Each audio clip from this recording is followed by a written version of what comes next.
again. Am I on? Can you hear me? Yes, no, not on. It is on. I just need it closer. How's that? Better? Okay. Well, I first want to say how honored I am to be allowed to come and teach this down here. I'm excited about it and have been looking forward to it also. I've taught this several times at Mayfair. This is the first time I've ventured out to another congregation. I call the course A Reasonable Answer for the Hope We Have because the foundational scripture for this course is going to be 1 Peter 3:15. It's a command that all Christians are supposed to honor. Let's see, how do I control this thing? That's one thing I didn't find out. Is there a button up here somewhere? Oops. This must be it. Yeah. Okay. If that doesn't work, Wesley works. Okay, let's see if I can go. Does it go backwards? I double punched.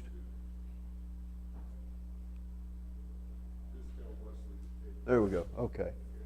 All right. The goals of the class are to investigate the basis for Christian faith. And we're going to do that. I'll tell you how we'll approach it. But our goal ultimately is to establish a reasonable and intellectually defensible answer for the hope that we have, in keeping with what Peter tells us to do.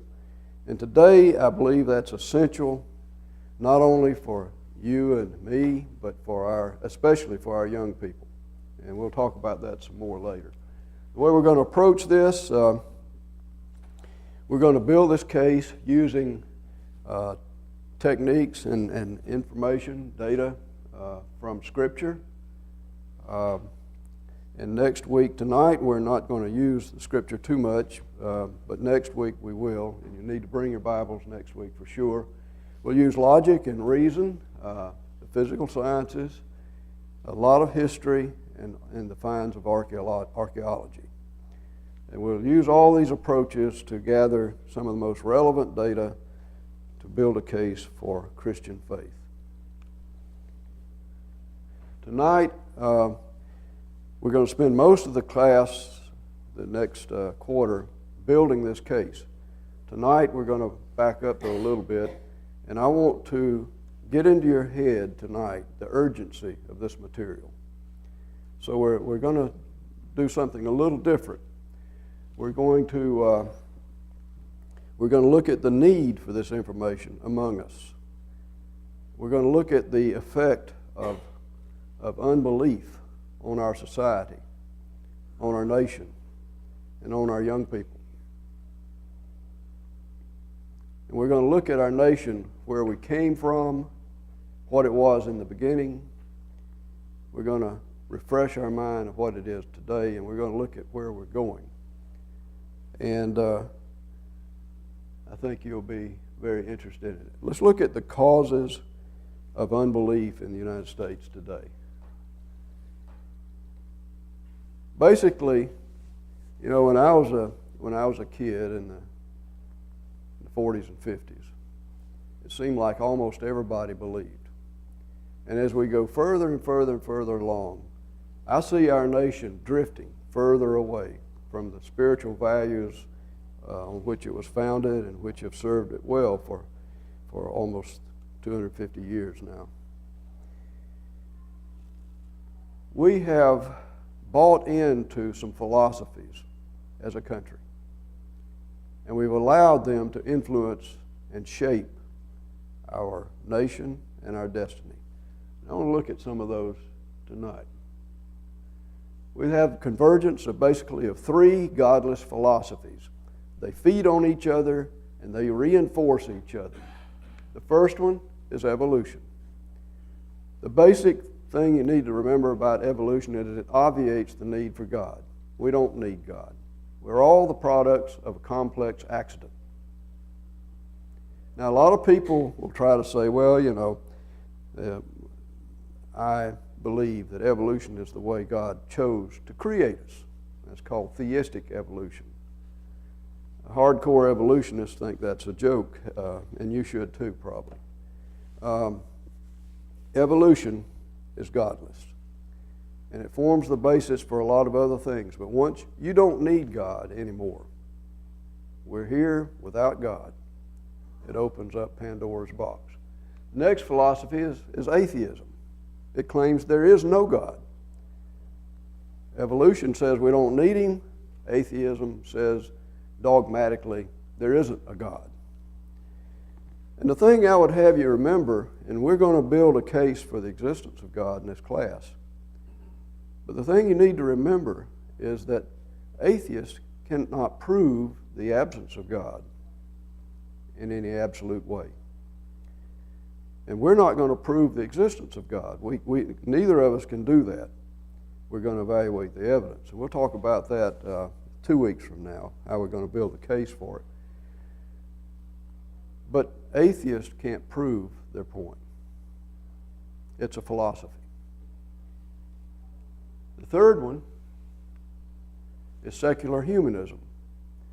And it says basically that man is his own God. We all got here by a complex accident, nothing to do with God. Atheism says there's not any God anyway, and since there's no God and we don't have to have God to get here, man is the top of the food chain. We're the greatest of the animals. And there's nobody above us, nothing above us, and so we don't have to answer to anybody. That's theistic evolution. It puts man on the throne. And if you look around you today, these things are everywhere around us. I don't care if you read Time Life books, if you read National Geographic, if you read the Huntsville Times, you're going to find these philosophies all through them. If you look at Nova or the History Channel, you'll see all kinds of godless programs. There are a number of books, such as the Passover Plot. I'll look at that toward the end of the class if we have time, because it's a good source of what the other person's arguments are and how to counter them. Of course, there's the Da Vinci Code and things like that. It's everywhere, and our kids are inundated with this, not only in these sources, but when they go to school. Evolution is taught as the way we got here. Not somebody's idea of how we may have gotten here, but the way we got here, a law, and it's not. And unfortunately, in our schools and even in our universities, no competing of other ideas is allowed anymore. Very unscientific. Okay, there are logical conclusions of these three philosophies, if you think about it. First of all, with evolution, if man was not created for a purpose, but is rather the result of a complex accident, then life has no inherent purpose. So if you're looking for purpose in life and you believe in evolution, forget it. We're just here. We're a statistic, just an accident. And so what you accomplish during your life is irrelevant to anything. There is no fundamental reason for us being here if you accept evolution. We're just here. And when we're gone, we're gone. The physical life is all there is to existence. And life has no inherent meaning. And I don't know about you, but when I was an agnostic, I used to lay awake and worry about that. You know, you have one time to go around. And when I get to be 99 or 100 years old and I'm on my deathbed, what am I going to think? It used to bother me. And I never found an answer while I was an agnostic.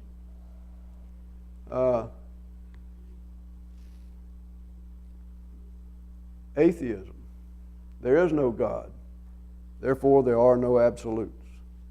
You know, when you think about it, and people may argue, and in fact I saw an argument today that atheists claim they're more moral than Christians, because amazingly I saw this study where the divorce rate among atheists is less than it is among Christians using.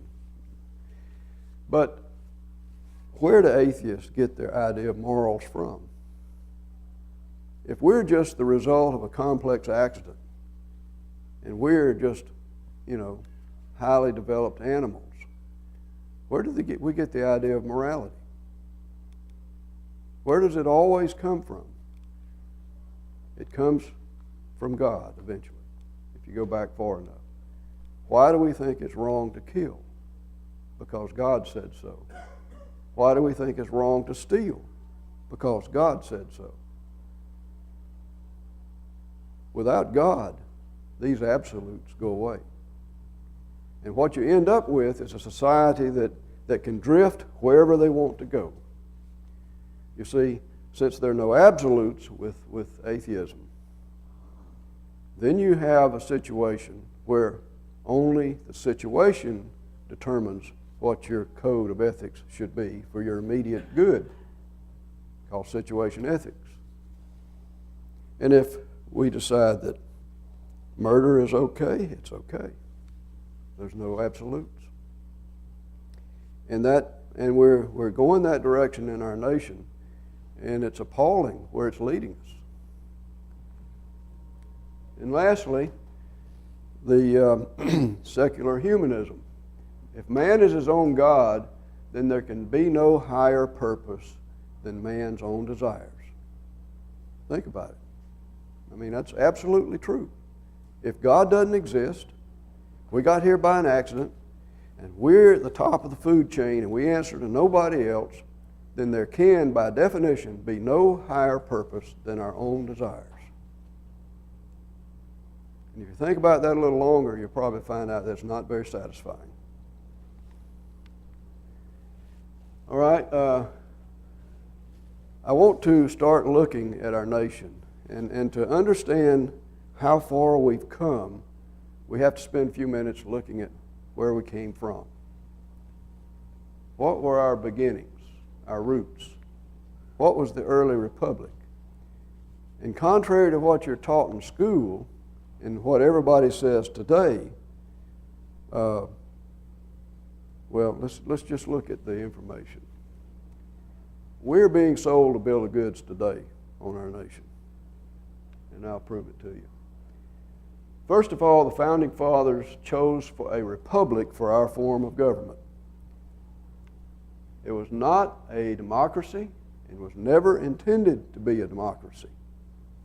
That may surprise you, because democracy is a word that's become like apple pie and motherhood today.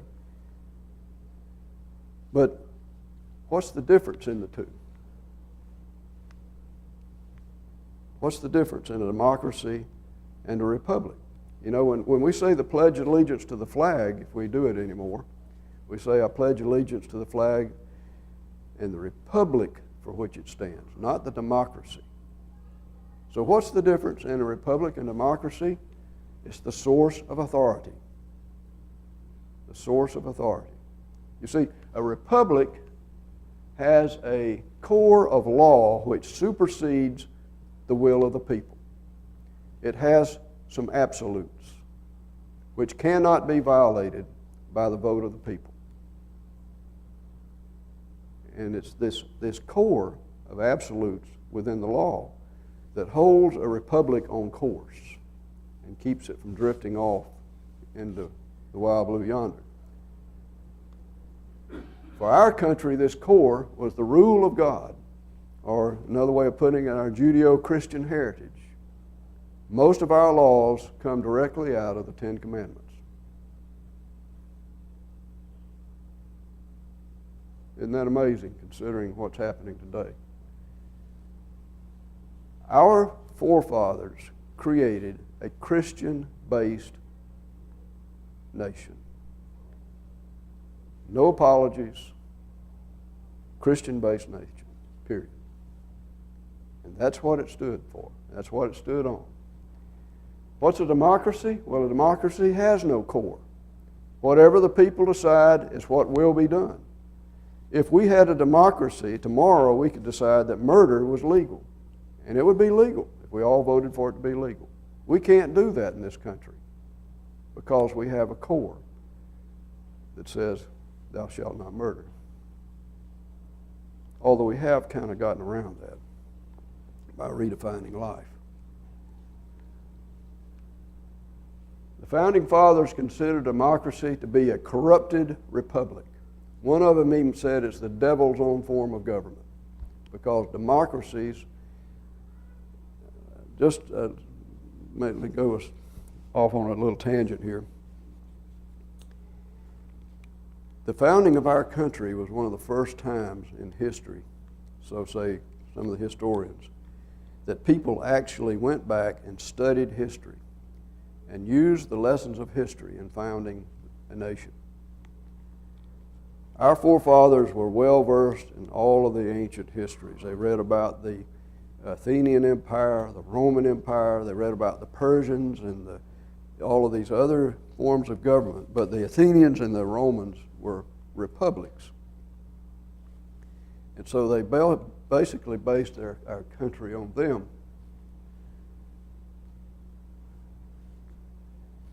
They found that democracies didn't continue to exist. Socrates said that a democracy will never exist very long, because as soon as the people learn they can vote themselves money out of the public till, it will collapse. That was about 5,000 years ago. And we're headed that way today.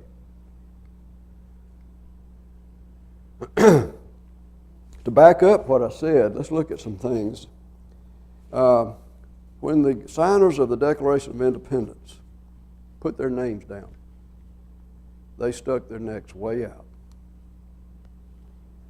They defied the King of England, the head of the most powerful empire on earth at the time, who commanded the most powerful army and navy on earth at the time.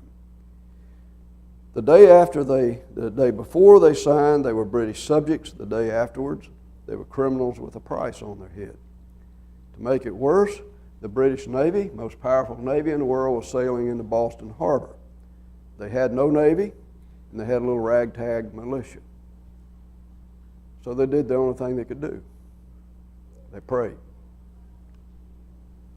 In a letter to Abigail, his wife, John Adams says that they prayed for 3 hours. You know, now, I don't know how long y'all preach down here at Farley, but if at Mayfair, Gary Bradley were to preach 3 hours, there would be a big echo in the auditorium, I think. 3 hours of prayer. And they read Psalms during this period. These are our founding fathers, excuse me, who nowadays are claimed to be mostly non-religious. How about the way they selected public officials back then? If the core of the republic that they created is the law of God, then a public official's religion has to be important, doesn't it? Because he has to uphold the law of God, or the law of the country based on the law of God. So religious holdings of public officials were extremely important to these men. Moreover, private life was considered to be the true measure of character. Now I want to show you, this is from a textbook written by Noah Webster. It was reprinted, I think, about 200 times. It was used up until the 1800s. In voting for public officers, let it be impressed on your mind that God commands you to choose for rulers just men who will rule in the fear of God. Can you imagine that being in a school today? This was in public school. The preservation of our government depends on the faithful discharge of this duty. And does it ever? If the citizens neglect their duty and place unprincipled men in office, the government will soon be corrupted. Laws will be made not for public good so much as for selfish and local purposes.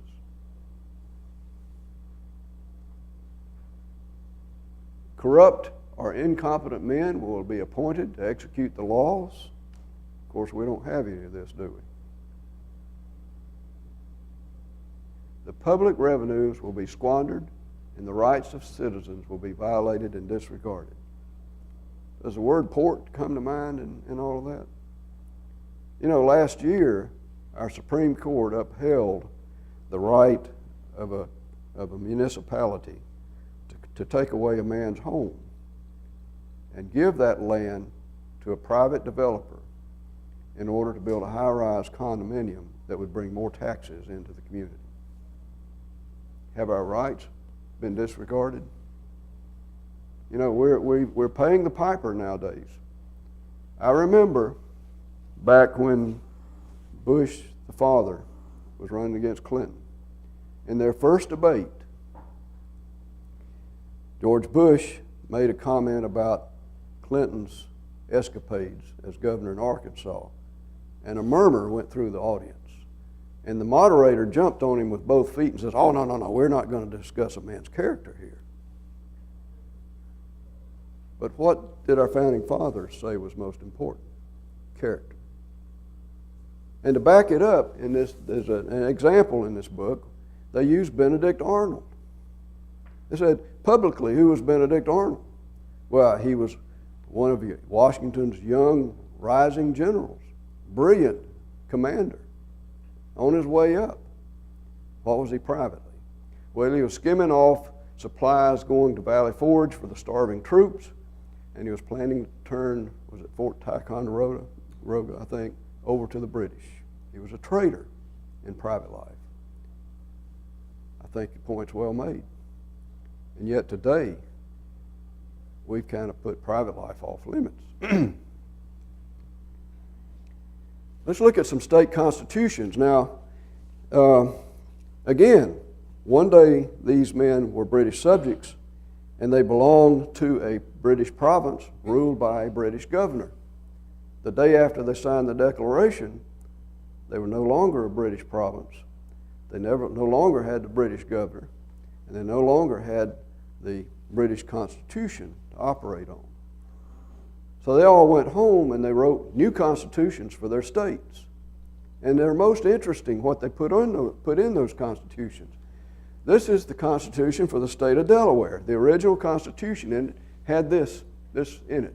Everyone elected or appointed to office shall make and subscribe the following declaration, to wit, I do profess faith in God the Father, in Christ His only Son, and in the Holy Ghost, in one God, blessed forevermore, and I do acknowledge the Holy Scriptures of the Old and New Testaments to be given by divine inspiration. How many officials today could sit in their position if they had to subscribe to that? You know, we would jump up and down and say it was unconstitutional. Okay. State Constitution of Pennsylvania. Each member of the legislature, before he takes his seat, shall make and subscribe the following declaration. I do believe in one God, the creator and governor of the universe, the rewarder of the good and the punisher of the wicked, which was an important factor in these guys' behavior. They believed that they would be punished, they would be held responsible. And I do acknowledge the Scriptures of the Old and New Testaments to be given by divine inspiration. Massachusetts. All persons elected must make and subscribe the following declaration. I do declare that I believe the Christian religion and have firm persuasion in its truth. And North Carolina, no person that shall deny the being of God, number one, or the truth of the Christian religion, two, or three, the divine authority of either the Old or the New Testaments, and four, who shall hold religious principles incompatible with the freedom and safety of the state, shall not be capable of holding office or place a trust or profit in the civil departments within this state.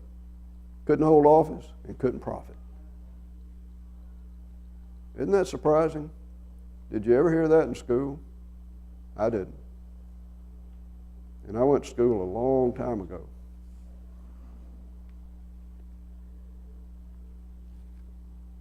Another thing, shortly after the Declaration, the colonies lost their primary trade partner, Great Britain. A lot of things came into short supply. And interestingly, one of those things that came into short supply were English versions of the Bible. Now, why was that a concern of the Congress? Because at that time, the Bible was used to teach reading in public education. So they commissioned some men to go off and look for an alternate source of English Bibles. They found a place in Holland, and one of the first allocations of the Congress, Continental Congress, was money to go off and buy Bibles to be used in school. The next year, a publisher in Boston said that we can publish these things over here. We'll do it and bind it so it'll be a good school book.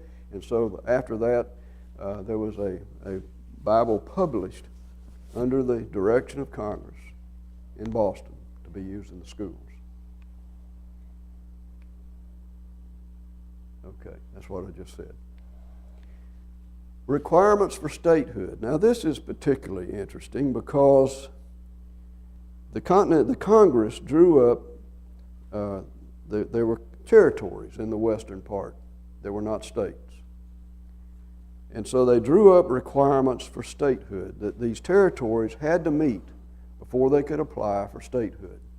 Okay? These requirements were drawn up at the same time they were drafting the First Amendment. Everybody knows what the First Amendment is. It's the one that, among other things, is being claimed to require separation of church and state. But these two things were drawn up simultaneously by the same men. What do these requirements say? Well, among other things, they say one of the stipulations was that before applying for statehood, a territory must have in place a Christian-based public education system. How are we doing? Christian-based public education system. And today, we don't even let people read the Bible in school. We don't let them pray in school. We don't even let them pray at football games out at the city municipal stadium.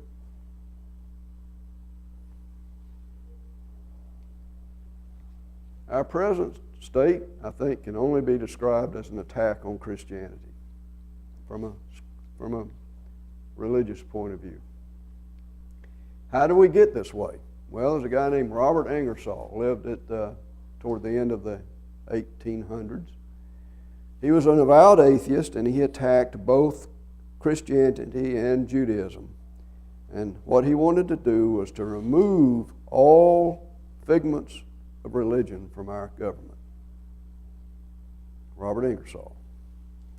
And he went around the country giving lectures. He was a guy that everybody clamored to hear. He was supposed to be one of the intelligentsia, and so he had great influence. Now, how did he do this? He did it basically by two ideas, two propositions he put forward.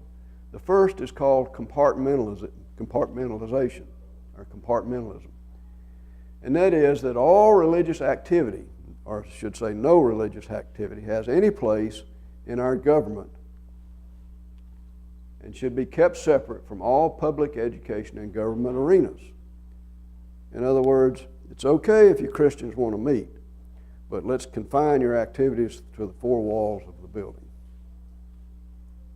Don't try to bring it into the schools.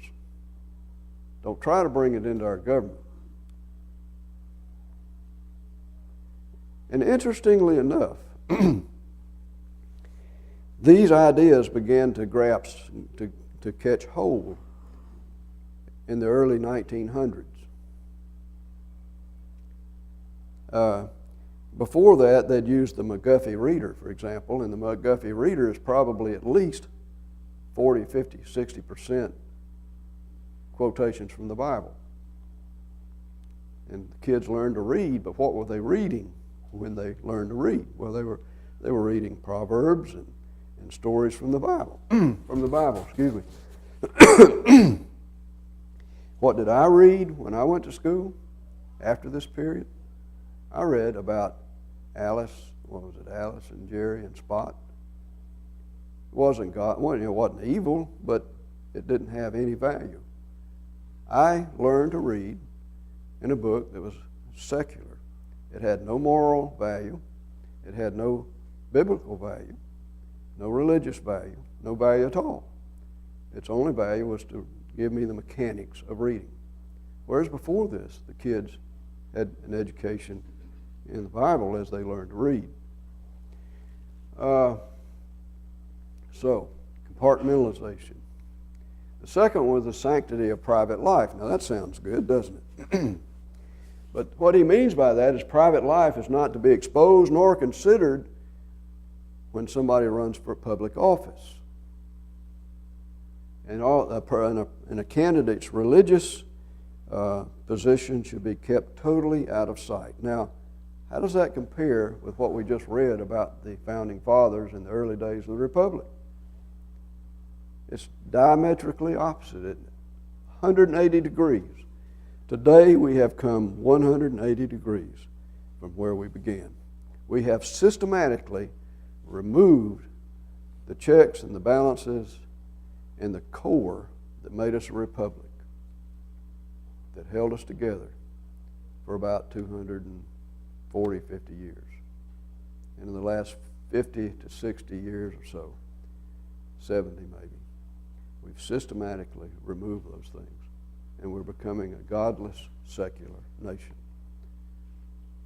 But make no mistake, we began as a Christian-based republic. Let's look at the logical effects of godliness on society. We've already talked about this a little bit. This is kind of a summary. There's no absolute right or wrong. We have situation ethics. There's no true justice. You know, when you're no longer worried about being held responsible by a supreme being, you do what pads your pockets. You do what you want to. And you walk all over the people under you. And that's happening today. And I mentioned property rights as an example. Noah Webster, I tell you, the man was a prophet. Laws will be made for selfish or local purposes, not for the common good. Corrupt and incompetent men will be appointed. I don't want to name names, but I could. The public revenues will be squandered.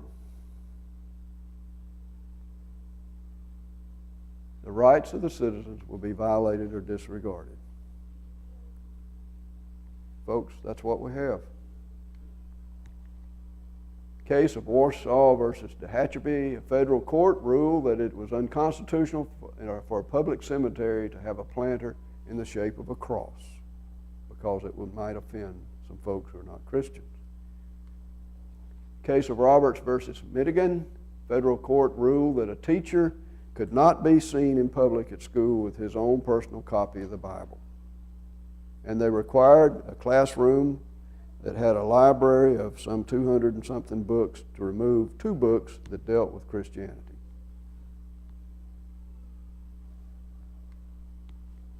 Commonwealth versus Chambers, a man was convicted by a jury for brutally murdering an old woman, 70, well, not so old nowadays, 71 years old, beat her to death with an axe handle in order to steal her Social Security check.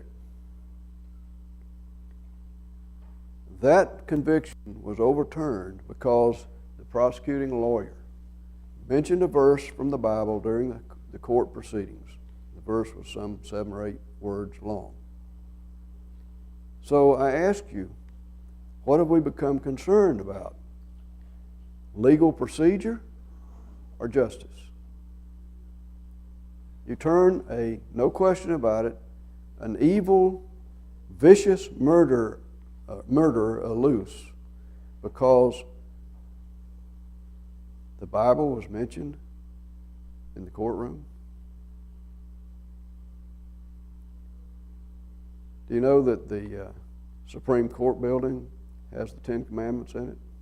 We can't have them down here at Montgomery, but they have them at the Supreme Court building. And why is that, you think? What do you think people believed back when they built that building?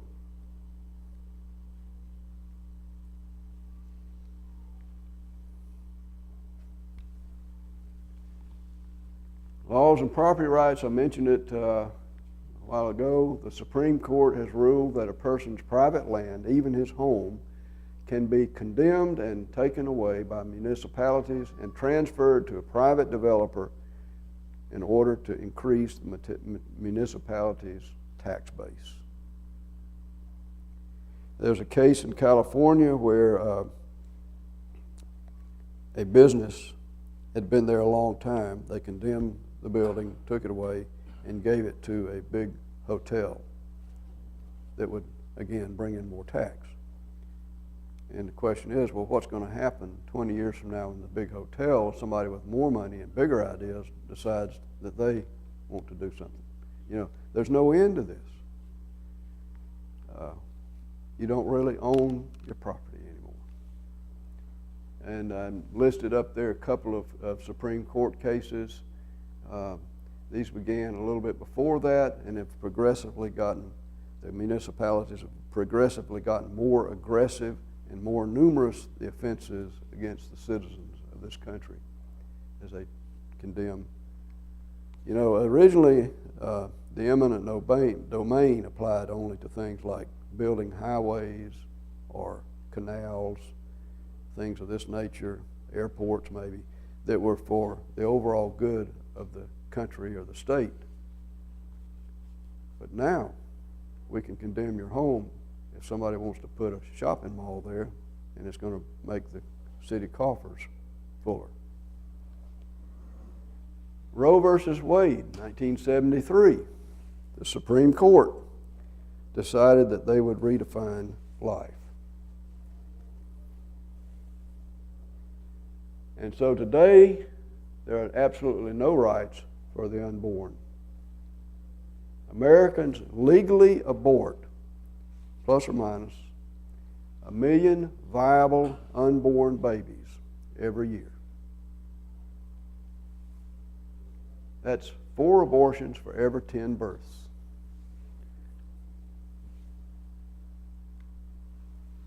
In the 1980s, there was a study that determined that more than half of abortions go unreported. So we're really not talking about an order of 1 million, we're talking of at least a couple of million per year. 1973 until today, that would make it something on the order of 70 million babies that have been put to death. Anybody remember how many Jews were put to death by Hitler? Was it 6? And here's the kicker. You always hear the excuse, well, you know, what about rape, incest? What about the mother's health? Well, let's look at the statistics. Only 2.1% are aborted because of the mother's health. Less than 1% because of rape or incest. And you look at all the other excuses, and they come under the general heading of convenience. You know, I'm not through with my education yet. I don't have time for this child. Or I'm still advancing in my career. I'm not ready for my childbearing yet. I want to put it off. Or I can't afford another child. Or I already have 3 children and I don't want another child. All kinds of excuses, but they all basically are a matter of convenience. I don't know how you feel about this. I think women ought to have choice. I just think they ought to make the choice before they get pregnant. But our court, again, with no absolutes and no feeling of being held responsible ultimately by a supreme being, are going off. Now we're beginning to put to death older people. You know, when we get to where we're not productive, that'll be the next thing. It's a dangerous precedent that we're pursuing. Where are we headed? If you got young children, you might want to put your hands over their ears. I apologize ahead of time. This is a little bit rough. But I think it's time that we all pull our heads out of the sand and see where we're going. Peter Singer. Have you ever heard of him? Anybody?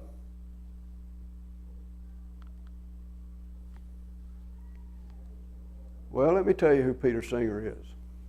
He's a tenured professor at one of our most prestigious universities, Princeton University, and he's at the Center for Human Values.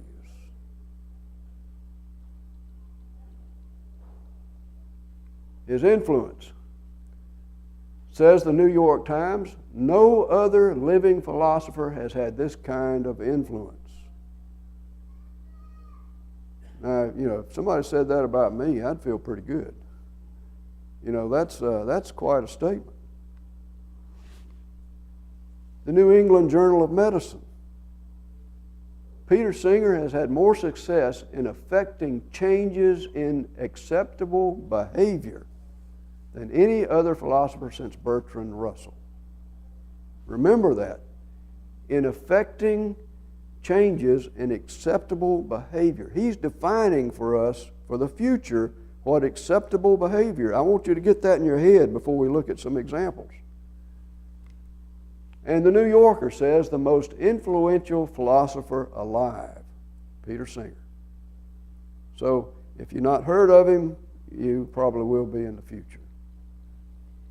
What does Peter Singer say? I think you'll find this interesting. He was asked a series of questions in an interview by World magazine concerning bestiality. In other words, should people have sex with animals? There's nothing inherently wrong in a moral sense. Okay, put your seatbelts on. Concerning necrophilia, I think is the way you pronounce it, two people agree that the one that outlives the other can have sexual relationships with the dead body of the one who dies first. What does Peter Singer say about that? There's no problem, no moral problem with that. No moral problem with that. Concerning parents conceiving and giving birth to a child specifically to kill it and use its body parts for their other ailing children. Peter Singer says it's difficult to warm to parents who can take such a detached view. It's difficult to warm to parents, a detached view. They're not doing something really wrong in itself. Is there anything wrong with a society in which children are bred for spare parts on a massive scale? Short answer is no. And after reading this article, I had to wonder if there was anything that Peter Singer would consider to be a moral problem. I go back to the point I made a while ago.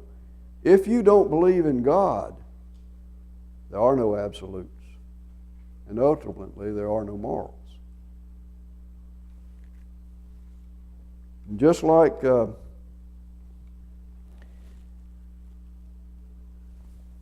we were led astray by atheists in the past, this man is going to have his effect. And we're fiddling while the country goes down the tubes. Peter Singer, the most influential philosopher alive. I don't know about you, but that's scary to me.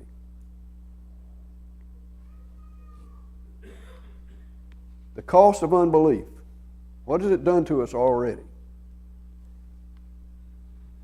Well, effects on individual morality. Without God, there's no absolute right or wrong. There's no selfish love. There's no real purpose in life and no hope. We've mentioned those. Without God, life has no fundamental purpose. All paths ultimately lead to meaningless extinction. And what effect does that have on the individual? Well, obviously loss of faith, situational ethics, materialism, selfishness, and dissatisfaction, which results in broken homes and divorce. And when everything goes bad on you, and you lose your job, you feel worthless, and you don't have God, what do? An awful lot of people turn to the bottle, don't they? Am I being dramatic? Well, let's look at some data. In 2007, in the United States of America of young people who have attended church regularly up through age 18, between 70 and 88% drop out of church, lose their faith by the time they're 24 years old. Now, those are results from two different studies that had a little bit different base. Take whichever you want. You say, well, surely some of them come back. I did. It turns out that roughly 1/3 come back to their religion in any meaningful way. Folks, we're losing the battle for our young people. And as a result, we're losing the battle for our country and our way of life.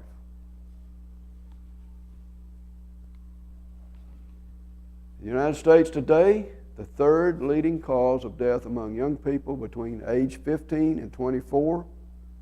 What do you do when you have no hope? Suicide. And the only reason it's third is because homicide recently passed it just a little bit. The greatest leading cause of death by far, a factor of 3 to 1, excuse me, is accidental death, most of which are automobile deaths. And the experts think that many of those are in fact suicide. The son of my neighbor tried to commit suicide like that. He was going up Bankhead Parkway at about 80 miles an hour. That's pretty close to suicide, I think. It's hard to say that's an accident. Suicide among our young people is on the rise. Since 1989, it has tripled among white young people of the same age group, quadrupled among blacks. And so I ask you, is it possible we have a problem with lack of purpose and hope in our lives in the United States today? I think so. So today, modern skepticism has taken away the values that have served us well in this country for 250 years about, and they've left nothing into place. You say, what can we do? Just a few more and I'll be through. We need to return to our roots, to faith in God. That's where our country was built. Our government was created on the foundation of Christian faith, kind of like the house built on the rock. Our governing laws were formed with a core of absolutes, the law of God. We have systematically removed this core of absolutes in the past 60 to 70 years, and we need to put them back. The Bible is true. If it is, if there really is a God, then there is a higher purpose in life. There are absolutes. There is a right and a wrong, and our laws, based on our Judeo-Christian ethics, are defensible, and we will be held accountable, which is important. And if God of the Bible exists, then He created mankind for a purpose, and there is a hope in both this life and a life to come. And our young people wouldn't be committing suicide if they had hope. Why study the evidence? Depends on whether you're a believer or not. I don't know if we have unbelievers in here, but if you do, the points presented tonight are not reasons to believe. I admit that. But they're very, very good reasons for serious study of the evidence. Unbelievers usually claim to be superior intellect. A lot of times they think they are more open and academic. But I've found that many of them arrive at their conclusion without ever really reading the Bible or studying the evidence. So I would challenge you to read the Bible and study the evidence with us in this class. Questions like the purpose of life have haunted man down through the ages. Look at philosophy, look at literature, look at a lot of things, and you'll find that to be true. Those kind of questions shouldn't be based on hearsay. The believer. You may say, why should I submit my sacred beliefs to this kind of scrutiny? My mother never understood the necessity for this kind of study. But I want you to consider real quickly what Jesus said to the apostles. These were men that had seen Him turn water into wine, they had seen Him raise the dead, they had seen Him feed the thousands. And yet, when they were crossing the Sea of Galilee and a storm came up and was about to swamp the boat, they went to him in terror and said, "Lord, save us." And look what he said to them, to Peter and John and James, "O ye of little faith." Does anybody here think they have more faith than Peter, James, or John, or even Thomas? I wouldn't claim that. Faith is not something, it's not like pregnancy. It's not something you either have or you don't. It's a seed that's planted and it grows. And so we should do all that we can to nurture and strengthen our faith. And number two, coming back to 1 Peter 3:15, always be prepared to give an answer to everyone who asks you. Okay, this is the last one, I think. For the hope that you have. I was on an airplane once and I woke up and a young man was sitting next to me, and on the other side of him was an older woman, and they were discussing Christianity. And he was an Oriental and a former Hindu. And he had thrown that off, knew it wasn't true, and he was looking for the truth. And as I woke up, he was saying, "Well, how can I believe?" And she says, "You just have to have faith." And he responded to her, "I can't believe just because I want to believe." And I related to that because that's exactly where I was when I was in college. And I think that was a problem in the first century. The hope that he's talking about is based on faith. And prepared means we have to have action. To give an answer means we have to be willing to engage in discussion of our faith. And everyone, think about who that was back in the first century. If you were Peter, at best it was Jews, who at least believed in God but rejected Christ. If you were Paul, you were dealing with pagans that worshiped man-made idols, rivers, rocks, trees, you name it. And it says, give a reason, and that implies a rational basis. Now, that may present a problem for some of you because there's an idea today that faith is something that you have to put on without any evidence. I want you to think about that this week because next week we're going to look at, if I can get that up there, what is faith? We're not concerned about what Webster says faith is or what people today generally understand faith to be. We're interested in what God says faith is. What does He say is saving faith?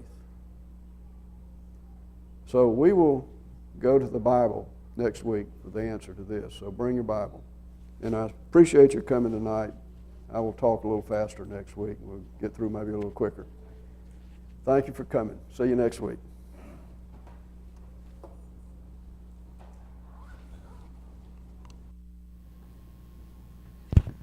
We want to thank all of you for coming tonight. I hope this has whetted your appetite for next week. We're looking forward to it, and we want to say thank you to Dr. Stone for his time and effort. You can see that this is something that's close to his heart. God bless you, and hope to see you, if not Sunday, next Wednesday night at this time.